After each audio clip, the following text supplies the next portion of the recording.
Today I'm going to talk about form and texture in watercolour. Hi everyone, Steve Elliott here again.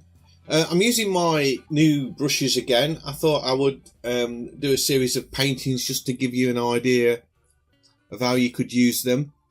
And I particularly wanted to talk about form and texture, because the way I'm working, where I put these, lay the colours on and then cut out the shapes and just leave the colour behind, it all looks very flat. But in actual fact, I am very concerned about the shapes of the objects that I'm actually painting. So I thought this particular subject would be a good example, because I want to get the curve on the front of the train, but I'm still going to just sort of blast a wash of colour on and then cut that away.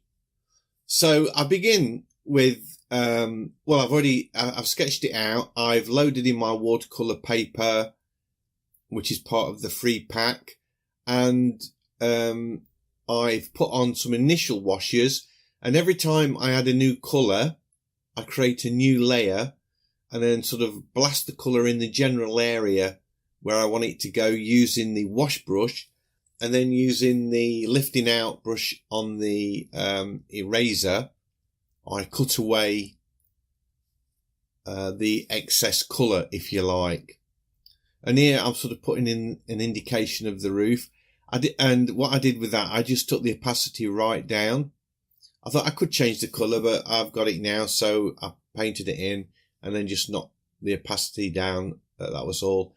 And then I created a layer where I chose add colour, just to put those sort of highlights in the roof in.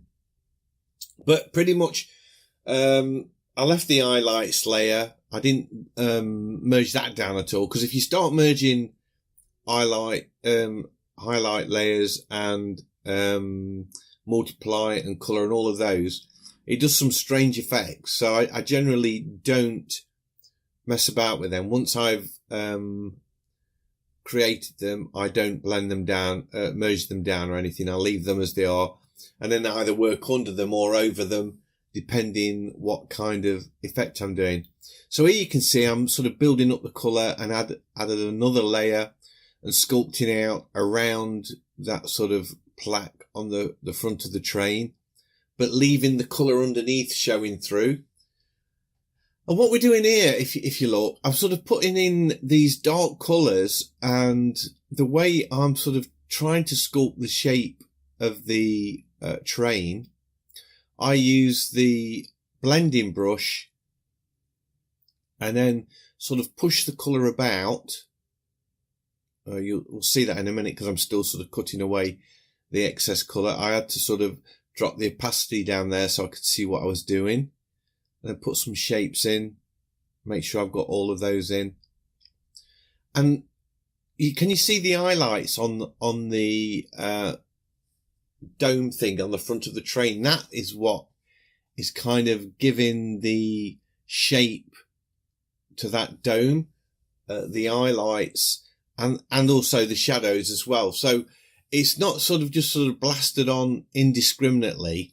The colours are built up slowly and taking real care about the actual form and shape of that funnel there in this instance, and the dome on the train, and all of the shapes. So there we go. I'm sort of building up that colour, and I think I haven't used it yet, but I do use the blending brush to sort of get that shape of the dome and the whole front of the train.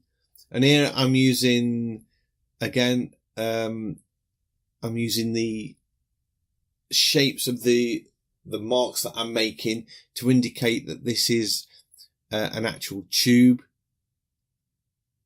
There we go.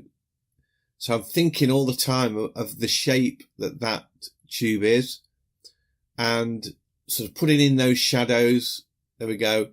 I've got to start using this blending brush soon. There we go. And that's kind of those are the things that give form to what you're doing. So it's not just sort of putting on this flat colour. I'm actually putting the colour on and thinking about the shape that I'm trying to achieve and the way it would sort of be sharp on one edge, but blended away on another. I keep changing the opacity of these colours so I can see what I'm doing underneath, and then upping the opacity back to solid again. So you can see it's all a balance of light and dark and sharp edges and fuzzy edges. And by continually mixing the two, I'm getting this form of the front of the train that I'm after. And it doesn't just stop there. I use the same technique on all of the shapes, the chains, those sort of buffer things at the front that I suppose the train can sort of shunt into something and not smash the front up. This train, by the way, was Queen Victoria's personal transport, and the decking out inside of the carriages is absolutely phenomenal. I've never seen anything like it. If you've seen Hell on Wheels and the sort of type of cabins that the owner of the train company resides in, it's very similar to that. Very Victorian well, it would be Victorian decor, wouldn't it, because it's for Queen Victoria. Really amazing sort of bone china cups and proper dinner services. Just absolutely amazing, really, what it was. And this was obviously the engine that pulled it along, I guess. But that is how it was displayed, I guess. Actually, I'm thinking I might be completely wrong there, because I'm not sure if that is the train. I thought it had a much more ornate entrance with flags all around it. So forget all of that I've just said about, well, I mean, it was true about the Queen Victoria's train being really ornate, but I don't think this is that train. Sorry about that. Anyway, back to this painting. So you can see I'm doing the same kind of technique, and I'm lifting out.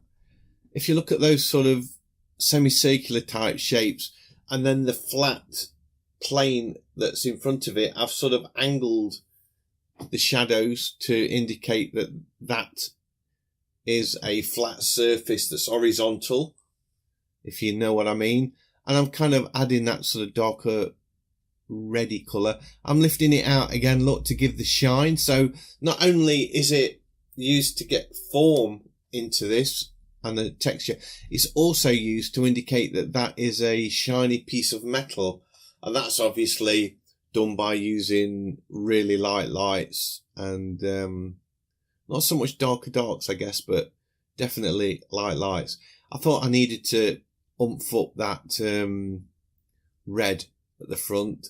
So I did actually create that layer as a multiply layer, and then I used the blending brush to sort of blend it all down and lift out the colours where I didn't want it.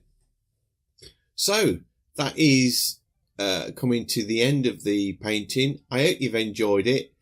If you have, big thumbs up as always is much appreciated.